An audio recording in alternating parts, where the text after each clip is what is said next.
All right, let's hear it for Laura. Now we got the 3 words from the best man, Geoff, guys. Thank you. Well, good afternoon, everyone. That will be tough to follow up. I can assure you this won't be nearly as heartwarming as Laura's speech.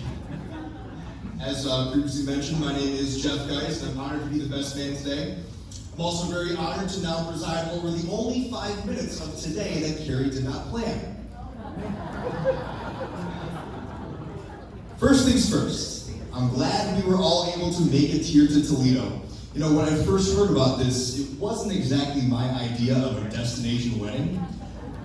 But looking around here, I think I'll let this one slide. Can we give a quick round of applause to the people who made this day special for us? Thank you, everyone.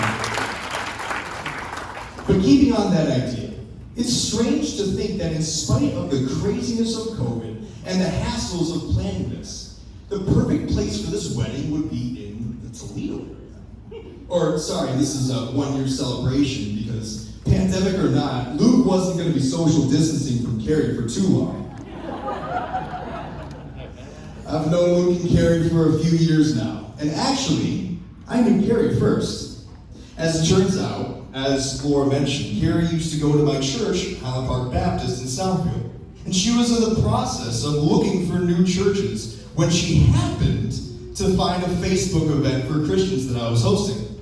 She couldn't come to the event, but she did come back to our church, and she reconnected with a number of people she used to know, including Laura and more, and she was even able to utilize her caring nature in the youth ministry.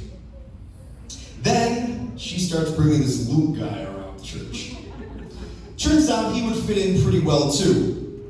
He was handsome, charming, witty, come on man, if you're gonna add to my notes, at least have better handwriting. You have to tell me what the rest of this says later. No, but seriously, it turns out Luke had a lot of depth to him. Someone that wasn't afraid to do what needed to be done, and was really someone you could rely upon. From church events to moving houses, I was able to see the kind of man he was, and watch him grow as a follower of Christ.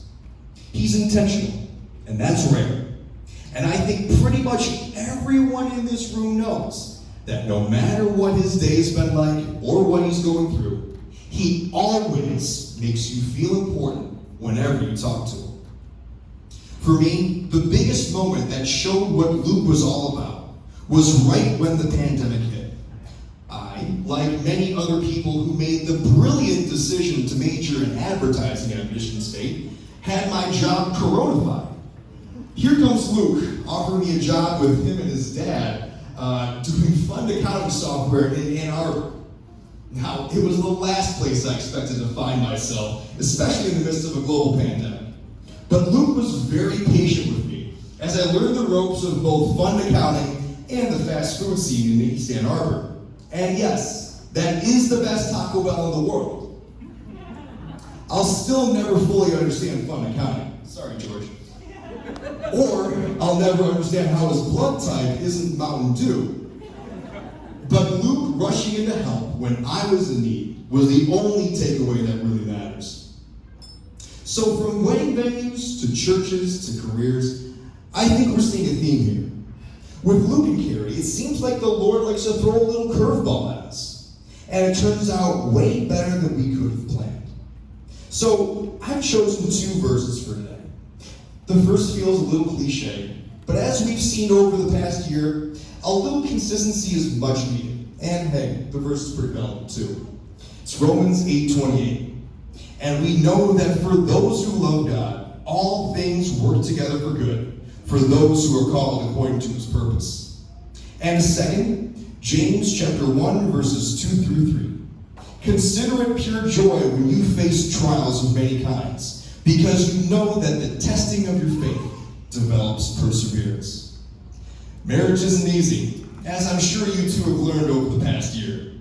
But my prayer is that through these 2 verses, you always see life's curveballs as moments when the Lord is growing and molding the both of you into the husband and wife he's designed you to be.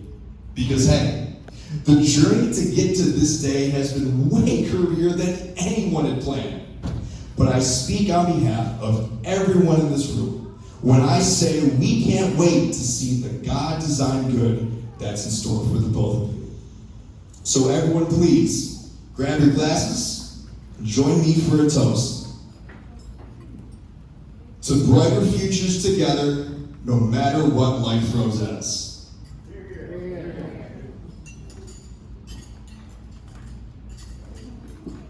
Thank you. All right, give it up for Geoff, guys.